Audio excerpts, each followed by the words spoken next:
To all my gamers and NFT players, Viral Hip Hop News and the Lightest Fair Network have teamed up to bring you something revolutionary in the gaming and NFT space. Go to play.finesse.fun right now to play the season preview of the game Finesse Shadow Warriors exclusively on play.finesse.fun. Don't be the last to be a part of this new technological advancement in gaming and NFT.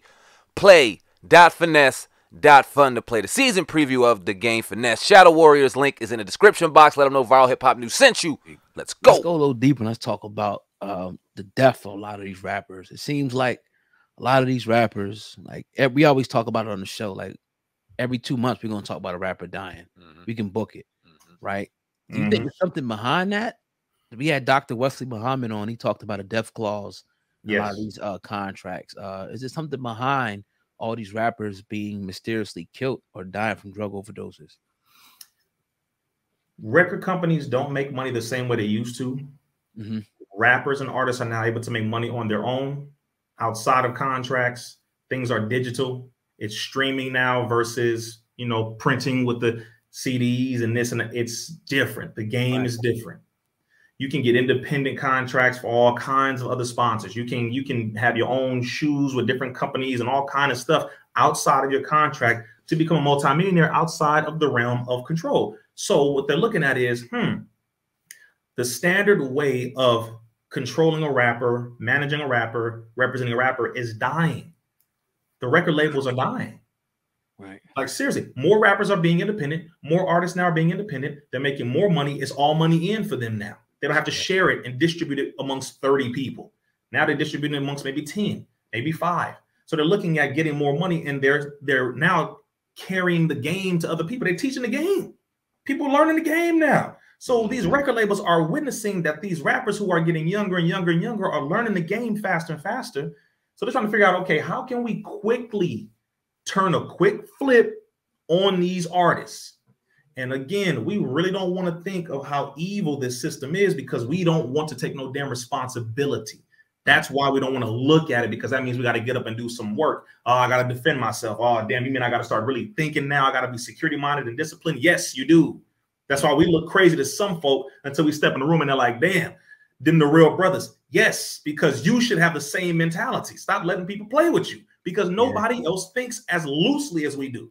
Drinking drinks with everybody. You're not looking at who slipped something to you. You high around random folks. You're drunk around random people. What the hell are you thinking?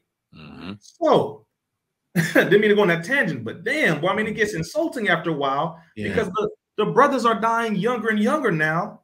Then it turns out inside of the clause, as Dr. Wesley said, definitely, accurately, about a death clause, where once you die as an artist, your label gets paid because of an insurance policy put out on you. Now, that's not far-fetched, because insurance is on the building that you're performing in.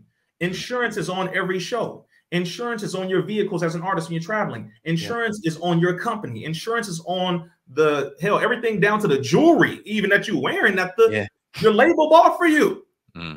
Stop playing. If you don't know this, then don't get involved in the game, because once you decease and you expire, they're not looking at, oh man, you know, send some flowers to the family, you know, as a label, we'll take care of the funeral. No, that's not how this is going. Right. They're looking at, how can we make money from this artist even when they're no longer physically here? How can we keep making money from them? The families don't own the masters for most of these artists. The families don't own these things. So who's making the money? The labels. These labels are, brother, these are, you talking about straight up devils for the most part. I'm not saying every single individual and every single label, but the system and how it's set up, a lot of these are some straight up demonic as hell labels. It's what they do. So yes, they make money when these artists pass away. And if you look at certain labels and look at how many of their artists passed away and within a close proximity of time, then you start looking at what the hell's going on now. Okay, so that's on the label side. Then the artist side, a lot of our young brothers and young sisters are out here living real reckless. Very reckless. You give a 21-year-old $10 million who grew up in the hood, who don't know nothing about money, who don't even know anything about discipline, never had a man teach him the right way to go, or had a mother teach him the right way to go. What does that do? Right. I mean, honestly, they used to have something when I was on Drink Champs. Noriega told me, he said they used to have something called artist development as a part of labels, where they would teach the artists about certain things, about credit and different ways you can store your money, invest money, and things like that. Right. And they removed that a long time ago. So these young artists are getting lump sums of money. They're getting a staff put around them. Half the people they don't even know. They don't even know half the people. The drivers, these security people, these people, they don't know. They don't even know these folks. And they're like, look, we'll take care of all of it. Don't worry about it. Just show up here. Be ready for this. And they're just being guided to go here and go there. And they're like, look, whatever you want to spend your money on, just let us know. Call your accountant. Tell them you want to buy this. Tell them you want to buy that. And they have no idea of exactly what the hell is going on. So they're living reckless. Then you have the envy and jealousy from those inside of the hood who want to be where you are, and those who you messed around or you had different issues with. And if you were involved or active in a gang, you have that side of it too. Yeah. Now your enemies know where your shows are. Now they know where to find you here. And there's so many layers to this thing. There's both sides. Yeah. So the young brothers and sisters have to get around those who really will love them and teach them properly. And they got to be humble enough to accept that, because again, you got $10 million. You 18 years old. You from the hood. You got more money than all of your mentors, your uncles, your father combined. You feel like you ain't got to listen to nobody. Right. Pops, I got more money than you ever had. Get up out of here. I'm the man. I'm your father. You got some of them really like this now. Yeah. Like, I'm your daddy. And that's where it goes. And then that's how some of them sadly live their life. And then it gets cut short because it all clashes. So there's layers to this thing, man, which is why when I meet with a lot of these young artists, as I do, that's what I tell them. I help them to spot the handlers. That's actually the first thing I do, just so you know. That's not a secretive thing. No, I help them to notice what they don't notice. Right. I help them to see what they didn't see. Help to point out certain things that they may not have looked at.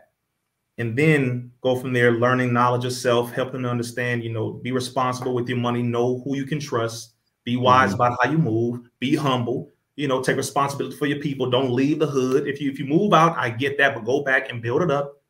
Like there's all this stuff. And we'd be surprised. A lot of these brothers, they don't have guidance. Yeah. They really don't. So yes, it's layers to it, man. When I talk about NBA YoungBoy,